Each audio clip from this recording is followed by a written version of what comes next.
اور اللہ نے بنی اسرائیل سے اقرار لیا تھا اور ان میں ہم نے 12 سردار مقرر کیے تھے،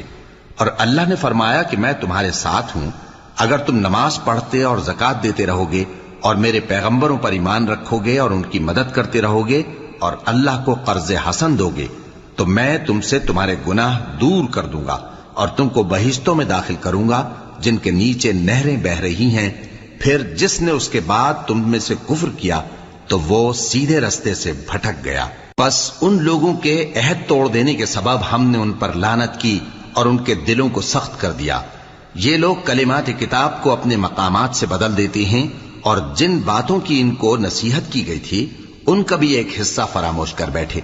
اور تھوڑے آدمیوں کے سوا ہمیشہ تم ان کی ایک نہ ایک خیانت کی خبر پاتے رہتے ہو، سو انہیں معاف رکھو اور ان سے درگزر کرو۔ اللہ احسان کرنے والوں کو دوست رکھتا ہے۔